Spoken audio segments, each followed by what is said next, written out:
বাবু ভাই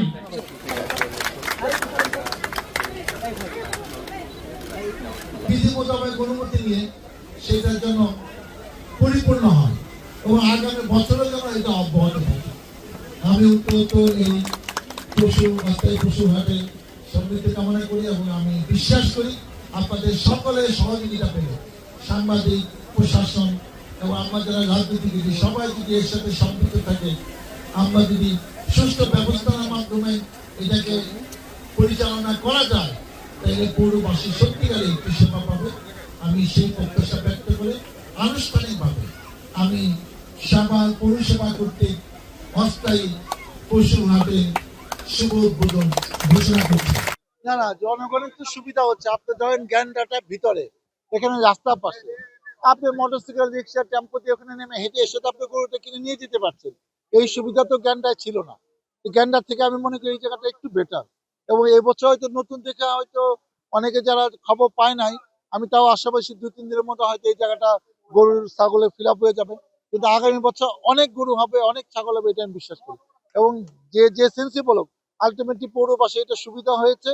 এখানে এই গরু হাট অস্থায়ীভাবে বসা, ছাগলের হাট অস্থায়ীভাবে বসা, এটা আমি মনে করছি। আপনারা কি মনে করেন জানি না, আপনারা যারা উপস্থিত আছে তাদের মতামত দিয়ে দেখেন, সবাই একই কথা বলবে আমার ধারণা।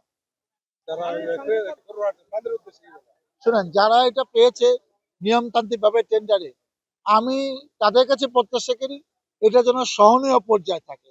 এটা যেন একটা ব্যবসা হিসেবে যে আমাদের বেশ কিছু টাকা লাভ হবে এইভাবে না দেখে এটা একটা সেবামূলক কর্মকাণ্ড, যে আমি তাদেরকে সহজে গরুটা বিক্রি করার সুযোগ করে দিচ্ছি, সেইভাবে যেন থাকে। কম বেশি লাভ হবে, যেমন এনাম হাসপাতালে এটা কি সেবা না, তার কি কম বেশি লাভ হচ্ছে না? কিন্তু এটা এমন যেন জুলুম না হয়, আমি সেইটাই তাদের অনুরোধ করবো। তারা অভিজ্ঞ, আগেও তারা এটার সাথে জড়িত ছিল, অতএব আমি তাদের কাছে ভালো ম্যানেজমেন্ট আশা করি এবং আমি তাদেরকে অনুরোধ করবো যেন গুড ম্যানেজমেন্ট হয়, কোনো কমপ্লেন যেন না হয়।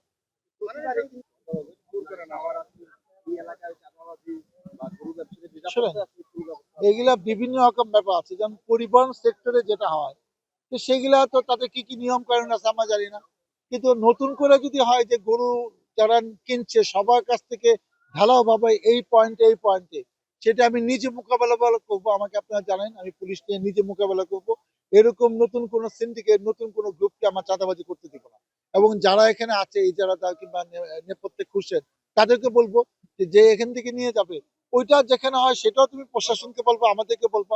এরকম কোনো কাজ আমরা করতে দেবো, তাহলে লাভটা কি? এখান থেকে গরু নিয়ে তার একটা সুবিধা হইলো, রাস্তা গিয়ে তার একটা ভালো চাঁদা দিতে হইলো, তাহলে তো আসলে কোনো কাজ হলো না। অর্থাৎ জনপ্রতিনিধি হিসেবে আমি চাবো যে মানুষের আরাম, যাতে কোনো কষ্ট না হয়, শান্তিতে গরু নিয়ে বাসায় যেতে পারে, এটা দেখভালের দায়িত্ব আমার, এতে কোনো সন্দেহ নেই।